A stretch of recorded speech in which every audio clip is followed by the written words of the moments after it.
Open eco-homes are houses where people have done something to try to save energy in the house. We opened 19 homes in Bridgeport and Dorchester, and some of them were new, grand designs, some of them were quite radical, straw bed extensions, off-grid living, but most of them were fairly ordinary houses where people had either insulated their houses, had cut down their water use, their energy use, had done water sequestering to try to cut down how much they impact on the environment.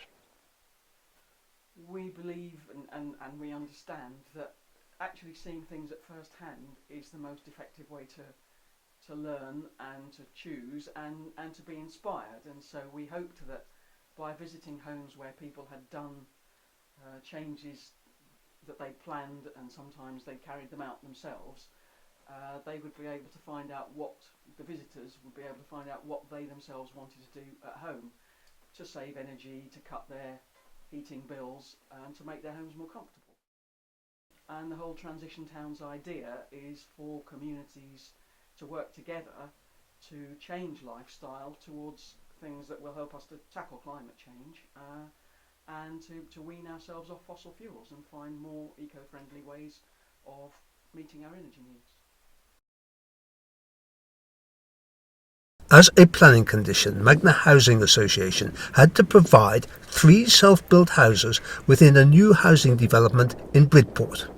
Rab and Mary purchased the building shell from Magna, including the walls, roof and windows, and then completed the internal works on a self-build basis. We were in a self-build group for years, and this came about from that, and Magna built the frame, the windows and the roof, and then Rab, who's a plasterer builder, with friends and professionals, have built it from there on. We spent a year building it. Every minute I wasn't working, and Rab took a year off to do it. So that's how we started. We had to do it on a very low budget, but we wanted to do with recycled stuff. So most of the stuff that we could get that was recycled is all given to us, throwouts. So tiles, kitchen units, work surfaces, sink, they've all come from somewhere else. Doors, the doors, the stairs have all come from other people's rubbish, and we'll go to the tip 3 or 4 times a week to find out the varnish for all the woods from the tip, the coloured paints from the tip. Also from the tip, I got these wonderful tiles, put them straight on, and I mixed and matched them. We knew we wanted a wood burner, so we were told we had to have the smallest one we could find, so it's 3.5 kilowatts. And because it's open plan, it heats the whole house. We've had it on for the last few weeks and it's really nice, it's really warm, and it heats the upstairs. And because we're so well insulated, the heat stays. The whole place is so well insulated, including the floor, which they were wanting to have a concrete floor, which we refused. We didn't want it because you don't need it. It's supposed to be a heat sink. Again, we're not in Siberia, we're in England, you know, and it's a wooden floor because we like to dance. And it's so well insulated that I got this insulation, buy one get 2 free. You don't need any more than that. And this is our solar hot water system. We've got 2 solar panels on the roof, and this is a very good insulated tank. And today it's coming in at 16 degrees, and we just top it up with an electric immersion when we need to. We had some sun in the week and it got to 43 degrees, which is hot enough. And I got all this from the tip, you know, the cupboards, skirting, and these wonderful doors, which I brought home, cleaned it up. Well, Mary cleaned it up, Mary painted it and I fitted it, and it cost a £5. And it costs a lot more in the shops. Because we're open plan, the heat rises, and I always knew this is where I was going to have my dryer, and it's brilliant. It dries washing really well. It's my tumble dryer. And because the house is south facing, it's ideal for my wife, who's a keen gardener. She's going to turn it into part of this into a little greenhouse. I've used the space in the house to make cupboards everywhere, even under the bottom stairs, and the top stairs there for my wife's gin.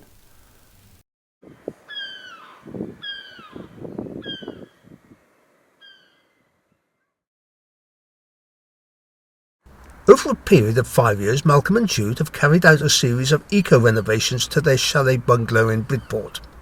They live comfortably using less than half as much energy compared to similar properties. As you drive up to it, it's a fairly ordinary, I would call it a chalet bungalow. And indeed one of the neighbours, as we arrived, said, "Welcome to God's waiting room." I began to wonder what on earth we'd done. But as soon as we walked through the place and saw the aspect out of the back, and we realised the huge amount of solar gain coming onto the back face of the property. The place was built in the mid-70s when we had the 3-day working week, the miners' strikes. People were beginning to get interested in energy and energy efficiency. But it was built to the building regs at the time, and building regs always lag somewhat behind what, to my mind, should be undertaken. And consequently, this place was built, as it's got a very, very steep pitched roof. There are huge, great cavities on either side, which are just not only wasted space physically, but there's no thermal insulation in there at all. The roofs of the sitting room, the lounge that we're in, and the flat roof over the garage were virtually open to the sky. And that I saw as a serious problem. And that was one of the first things that I really, really wanted to tackle. Get the structure right. So this is a back porch that I've constructed using Western red cedar for the timber, which is a wood that has a natural weather keeping property, and recycled doors and windows, which is why it's perhaps a slightly unusual shape. But it's a lovely volume, and the principle of having a back porch, having 2 doorways from inside to outside, you gain tremendously by not losing a lot of your thermal energy, and going to and fro the wood store now is an indoor job. With the PV, with the photovoltaic panels, the first thing we did was we tried to drive down our electricity bills, and by looking at our annual consumption, we were consuming about 1,200 kilowatt hours a year. So simply by putting up 8 small BP panels at the top of the roof there, we were able to generate 1,200 kilowatt hours a year. With rainwater harvesting, I've realised that the cleaner you keep the water, the less smelly it is. And this particular diverter, a much better quality than the plastic garden centre kind of thing, manufactured in Germany, stainless steel. There's an extremely fine filter mesh in here, which means that the bulk of the debris washes on down the waste pipe, and it's only very, very clear water that can come through. Over here we have 2 old orange juice barrels, second-hand stuff, sort of thing you see on a farmer's field.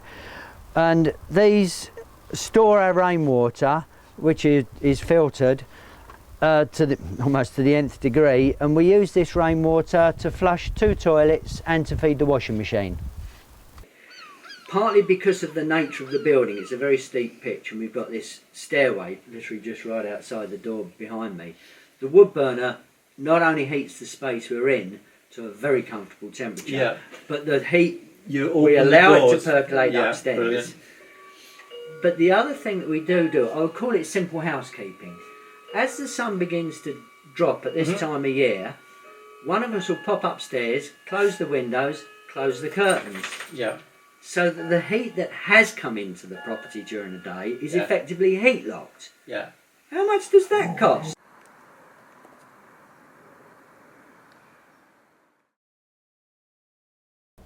Dave and Anne have retrofitted their 1930s home in Bridport, adding solar panels and a wood-burning stove. However, their interest in sustainability goes much further and includes lifestyle choices. Well, we've always liked an open fire, and we knew that a wood-burning stove would be much more efficient than the 1930s just open fire that we had. So we thought, well, we've put a wood burner in here, it's going to be too much for this room. So we thought we'd do something a bit more spectacular with the heat. Well, I had this brilliant idea that if we had a double-sided wood-burning stove, we would have the heat coming out into the hall as well as feeding us in the lounge. We had to knock a hole in the wall, of course, but we didn't mind. And it looks pretty in the hall, and it's so efficient. We had one problem though, and that was that the heat now didn't stay in the hall, it went up the stairs. I had this brilliant idea to put a curtain up because all the heat was coming straight up the stairs and disappearing. So I went to the charity shop, got a wonderful pair of lined curtains, topped and tailed them, stuck them, sewed them together, and it's made all the difference. And if I don't want the heat, I don't mind the heat coming through, I can shove this over there, get it out of the way. In addition to the wood-burning stove, the other bits of hard kit that we've got are solar hot water and solar PVs on the roof, which obviously cut down our energy bills. We've had the PVs for about 6 years now, and when we bought them, the unit price was very much higher than it is now, and the government hadn't introduced the very attractive FIT's feed-in tariffs. So we limited ourselves to what we could afford. Had we done it a few years later, we would have made a lot more money, and we'd have probably had more panels on the roof, but this suited us for what we could afford and what we needed at the time. And of course we had the hot water fitted as well, so some of the space was already taken up with that. Apart from that, most of the rest of the things we do are about lifestyle choices. So most of the things we do actually are based around saving money, but once you start to think about it, of course they have ecological elements as well. Food, we don't waste food. We buy local as much as we can, so we support local shops. Any food that is left over from one meal gets saved or reused, so we make soups, curries, whatever is suitable.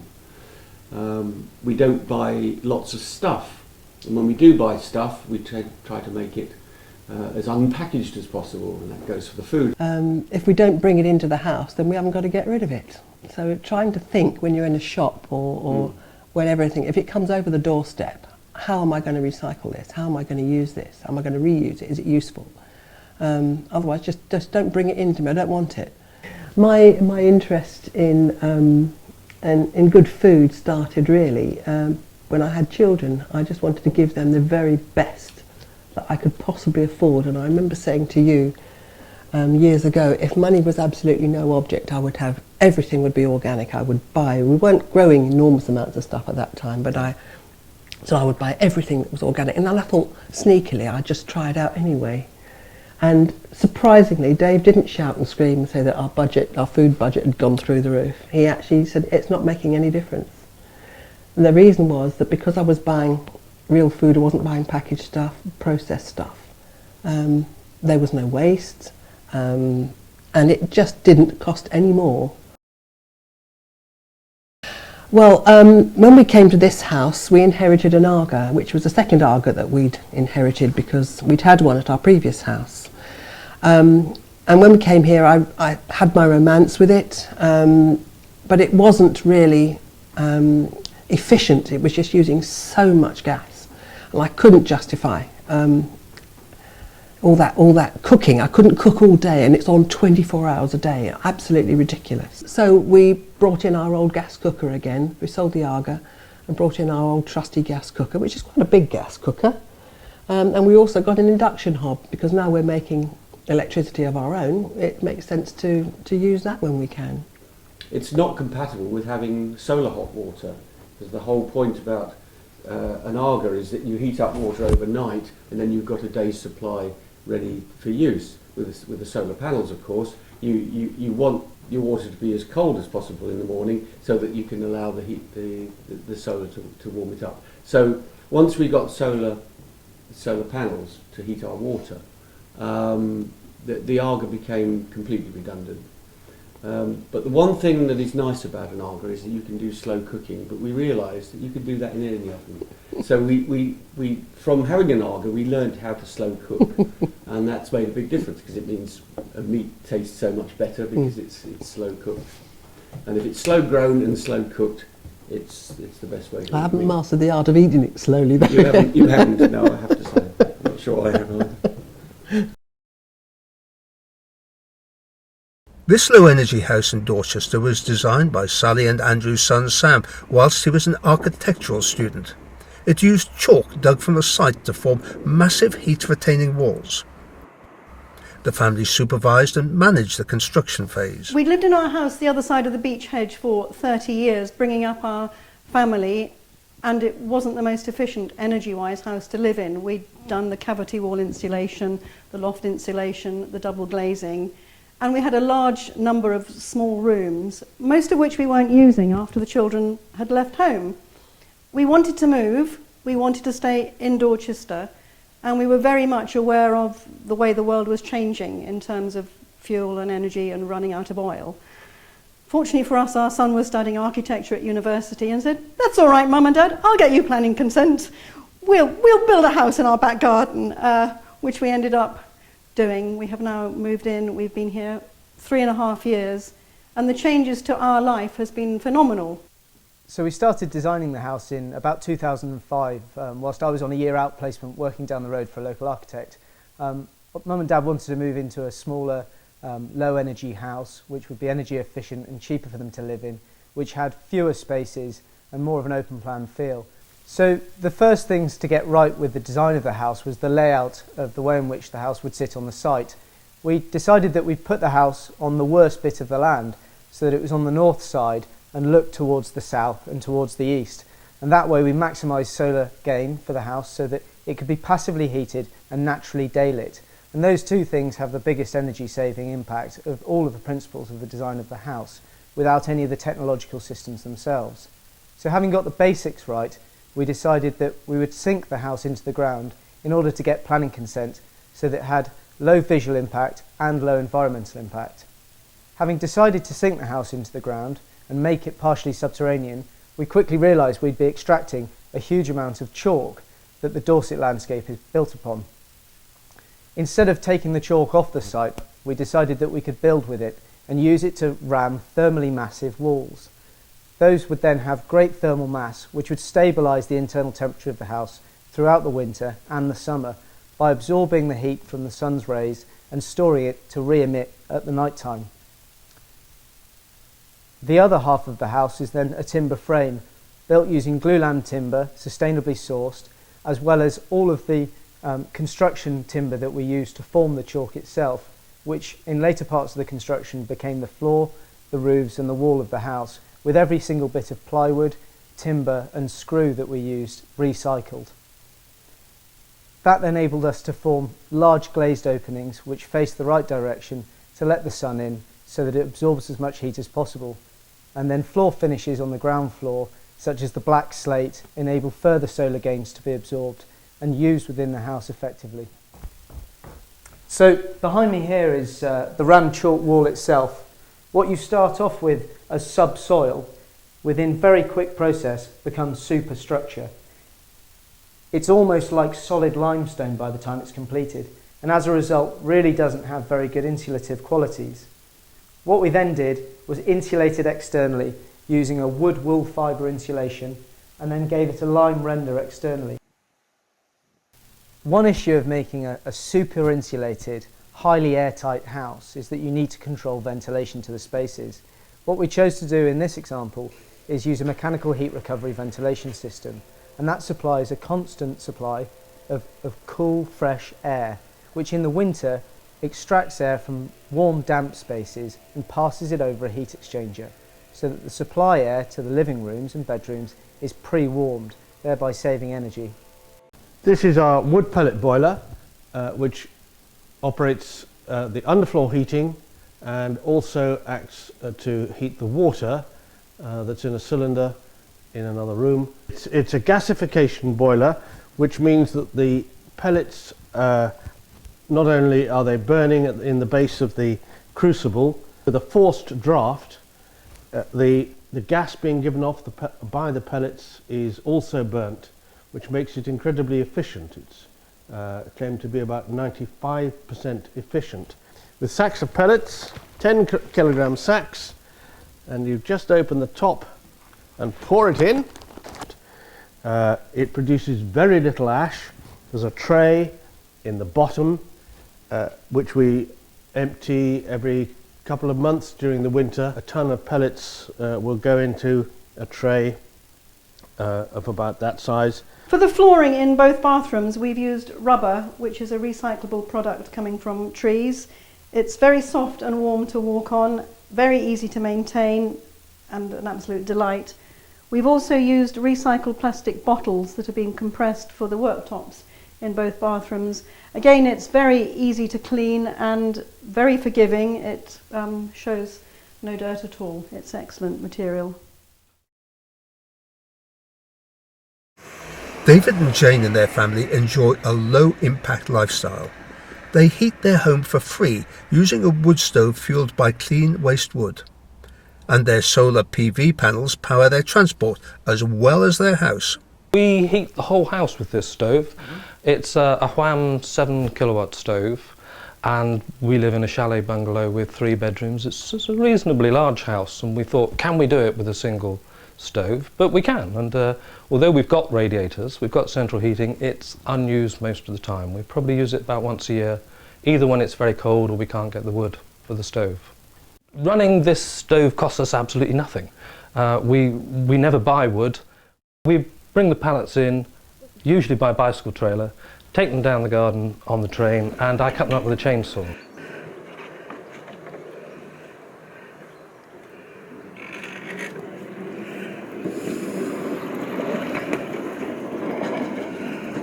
The only cost of running the chainsaw is a bit of oil once in a while, and maybe a new chain once a year.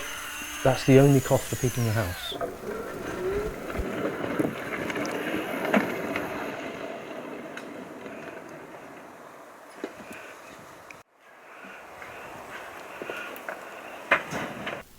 When we decided to have a single stove heating the whole house, the obvious issue is that you're heating one room.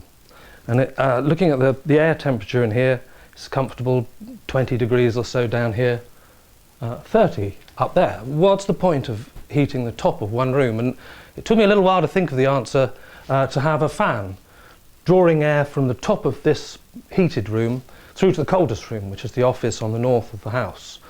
And so we fitted this thing through the wall, and in winter it runs pretty well all the time, till about 10 o'clock at night, when the sound gets a bit annoying if you're watching television. But it really works, and it's drawing this hot air out of here and pushing it down into the office, and that allows us not to heat the office. We've got a radiator there, but of course we don't use it, so very important.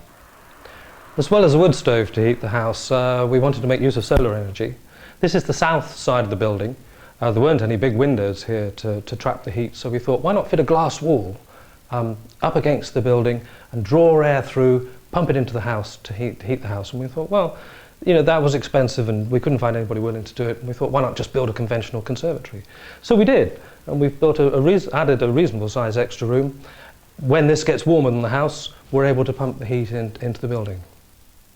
We had a commercial conservatory fitted, and one of the things I said to the builders was, we want to have a 4-inch hole. We're fitting a fan from the top of the conservatory to the house, and they didn't understand what we were talking about, but they did it for us. And here's the fan.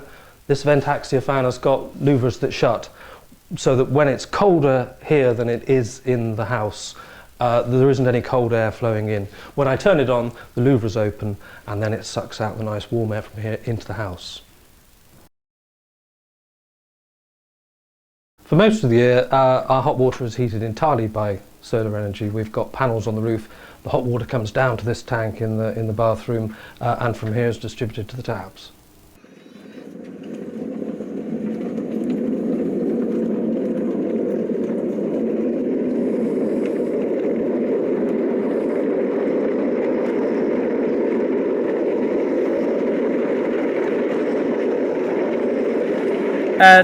All of these run on electricity except for the pedal one and the steam, which are charged. Their batteries are charged by the solar panels, so it's all eco.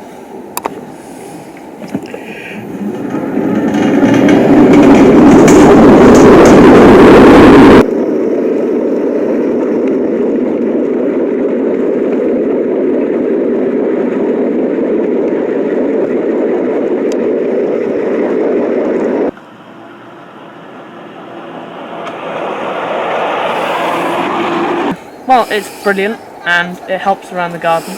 we carry pretty much everything on the railway, so it helps.